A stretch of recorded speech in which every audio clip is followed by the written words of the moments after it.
Hello guys, I'm Spicy Bill and this is going to be a review on the Hot Toys video game masterpiece series number 030 Deathstroke from Batman Arkham Origins. This is a 1/6 scale collectible figures licensed by Detective Comics and I think WB Games. I think, not 100% sure, I don't see any WB game label anywhere. This figure was released in 2019 and it retails for anywhere between $250 to $280 US dollars. That's the current market price in 2019. And this is actually a very nice figure. A lot of people complain about his proportions, but if you look at the in-game model of this figure, of the character Deathstroke, I think Hot Toys basically took the in-game model and make a figure that looks like it. I guess the in-game model make him look very stocky, which is very different from his comic book or comic book appearance, I guess. Yeah, this is actually a very nice looking figure. I mean, if you don't like the proportions, I would suggest that you do a kit bash swap. Basically, you remove the entire outfit at your own risk, and you put the armor onto a body with a better proportion. Maybe longer legs and shorter torso, which is possible. You just need to probably modify the pants a little bit. I mean, if you're really crazy about the proportions, that's something you probably want to do at your own risk. Anyway, yeah, I already talked about the box in the unboxing, so I'm not gonna waste your time. Obviously, this is the high-end collectible figures recommended for ages 15 and up, not recommended for anyone under the age of 3, and it's a made in China figure. So, all right. So anyway, let's go ahead and read the instruction sheet because this is obviously very important. You don't want to damage your $250 figure. Yeah.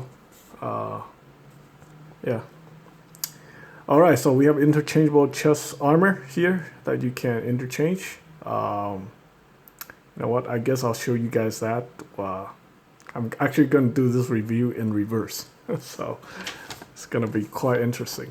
You have these loops where you can loop around the grenade. You have the place to store the Desert Eagle pistol, and we have the place to store the katana, the sheath, and the katana. We have this thing called the remote claw, which we're gonna take a look at very quickly. We have the trigger finger that hold onto the remote claw. We have the trigger finger that hold onto the Desert Eagle. We have the gripping hand for the katana, and apparently the katana is sharp even though it's made from plastic. It doesn't say anything about the articulation because the articulation on this figure is very limited due to how much stuff it has on it. And I can tell you right now, I'm not even going to bother putting this guy in my benchmark roundhouse kick pose because it's not going to happen. Not even close. Alright, and as always, this figure is on consignment through a friend. My sweet talk him into letting me review this figure. So thank you very much to the guy who allowed me to film this figure. It's going to remain anonymous. Okay, so anyway, we have the tray here for the accessories. Obviously, you can see here we have the extra hands. This one's an open hand. This is another gripping hand, and then here's another gripping hand. So I mean, this duplicates. We have the extra hand pegs, an extra grenade in here. So yeah, you have the option to put 2 grenades on the loop on his belt. And let's go ahead and move this out of the way real quick and focus on the review. So the first thing we're going to talk about is this thing right here. This is the called the remote claw.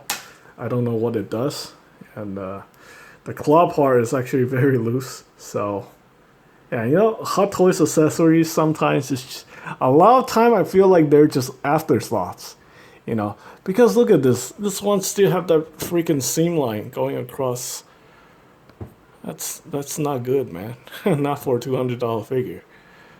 I know a lot of you guys are probably fed up on watching, Hot Toys review on YouTube because there's this actually, believe it or not, there's actually quite a lot of fanboy review where people just like, oh my god, this thing is like the best thing ever seen. There's nothing else in the world better than this. Well, while the figure itself is very impressive, a lot of the time you get like just some bullshit accessories, to be honest with you. Yeah, I mean, this thing has barely any color. There's no weathering whatsoever. I know, I appreciate that they did all these wires and stuff like that. I like this piece. But, you know, I think they just, they gotten quite lazy with this accessory. So this thing kind of sucks. Anyway, whatever. So, these claws are not movable. These are just loose as hell. And, yeah, let's go ahead and attach this peg right here. And attach this thing right there. And whoopee-doo, what the hell is this thing? I don't know, and I don't care. Let's never look at that again. So I'm gonna set this aside. Yeah, fuck this thing. Okay, next we have the grenades. Again, just 3 colors.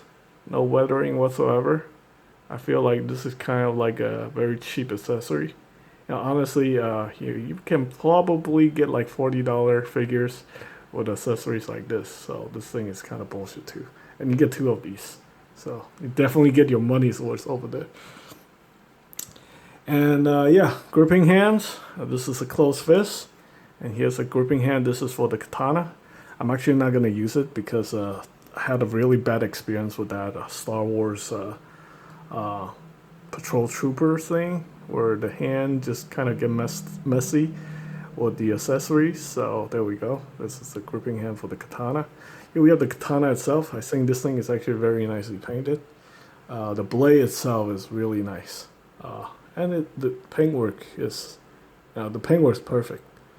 No weathering whatsoever, but I think this is acceptable as an accessory. This is pretty nice.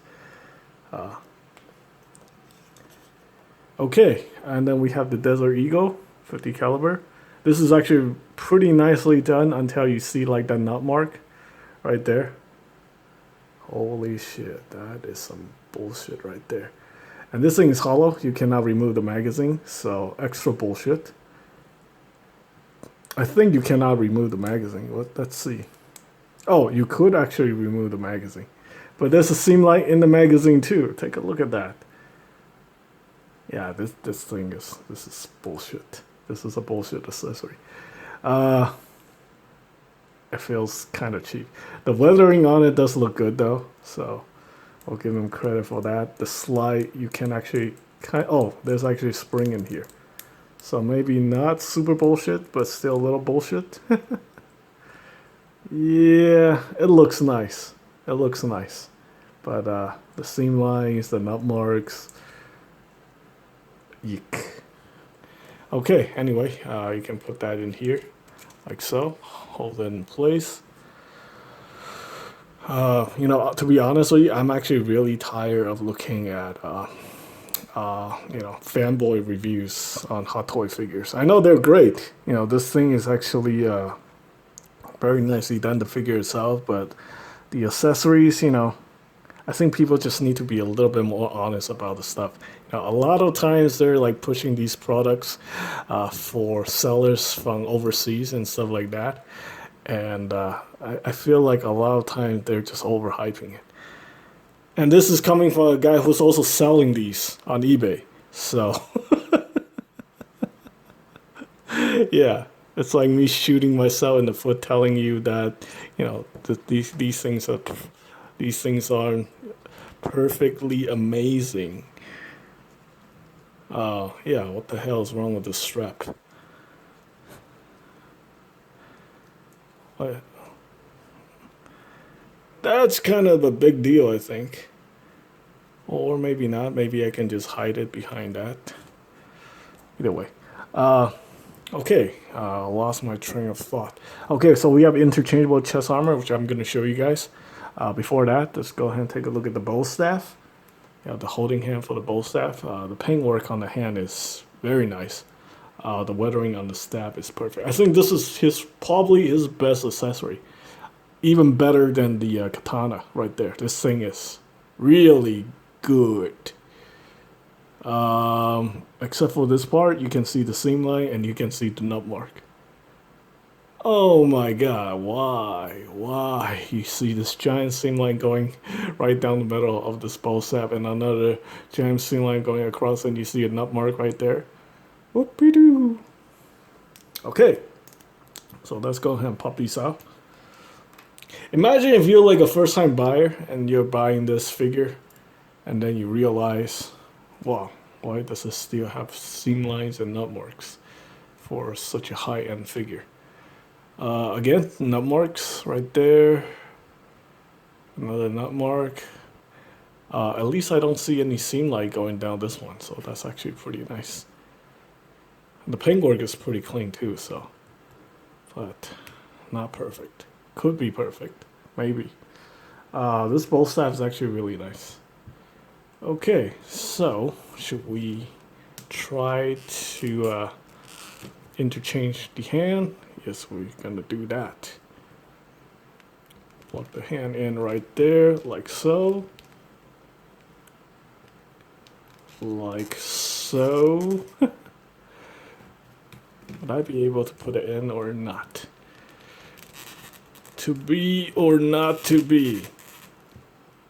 There we go. That is nice.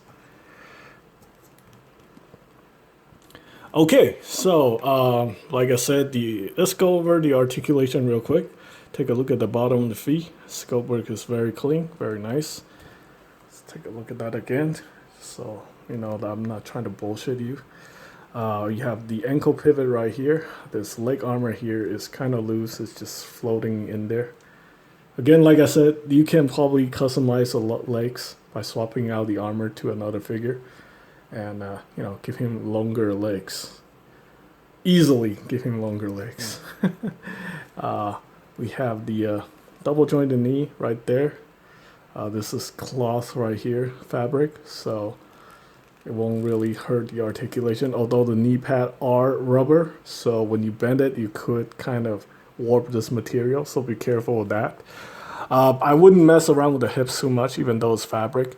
I feel like, you know, his articulation for the legs are just not really gonna be impressive in any way, shape, or form. So you do have a thigh cut in there. You know, the armor is, you know, loose, so, you know, give you some room for articulation.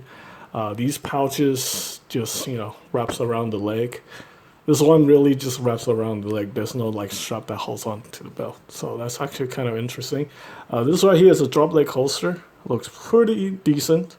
You know, although I have seen, you know, other drop leg holsters from other military figure that are significantly better designed than this. So yeah, so it's not perfect. We have a belt, pouch that loops around, that's clip onto the belt, I think.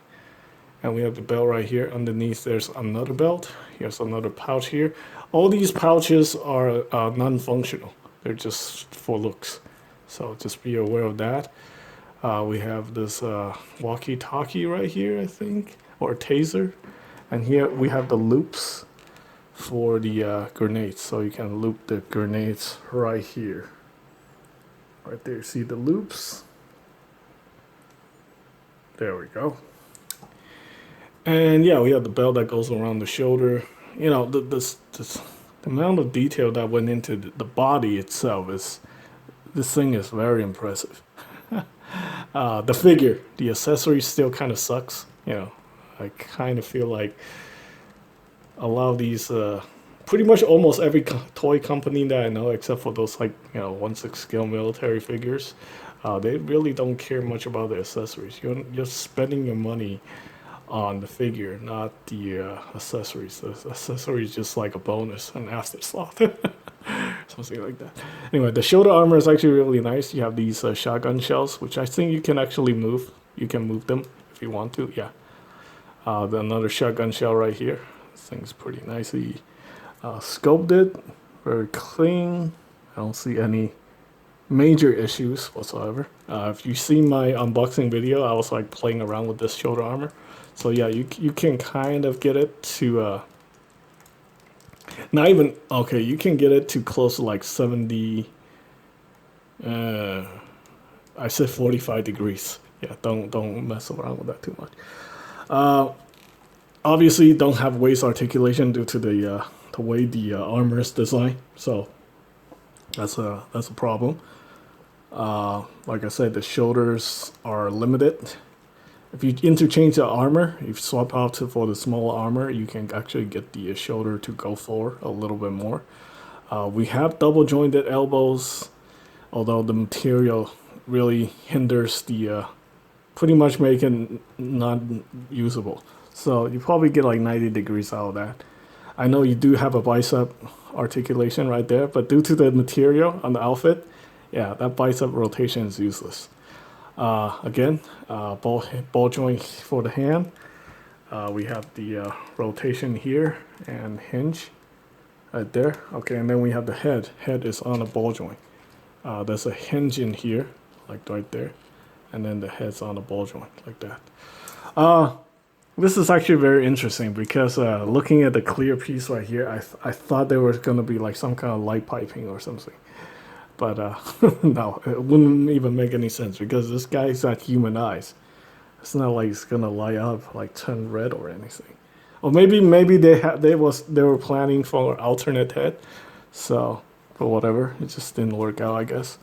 Okay, so what I'm going to do is I'm going to show you how to swap out the chest armor. So first we're gonna unclip this clip right here. We're gonna pull this out, pull the katana out, or the sheath out of the back of the figure, like so, like that. Let's go ahead and very carefully pull this thing out here.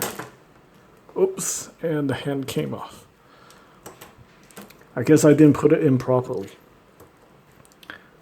Okay, then I'm gonna lower the shoulder. Just gonna go ahead and get this thing out of the way. And let's take a look at this thing real quick. Okay, so there we have that. Let's move this out of the way here. I guess I'm just gonna go back to the regular hand. So you pull back the armor and then you just plug that back in there like that. Make sure it goes into the hole. There we go. That's not going anywhere now. Okay, so for the chest armor, you just grab on here like that. It's like a rubbery piece. You know, you can see the details very nice. And the smaller one just pegs in like that. There we go. And with this, what the heck? Okay, let's try that again.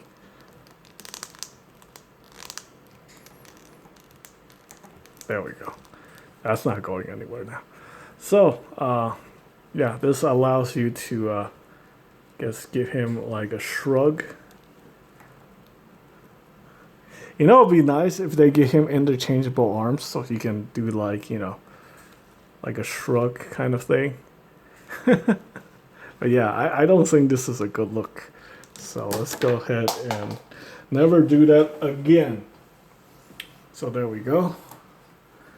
I'll swap back to the regular chest armor right there.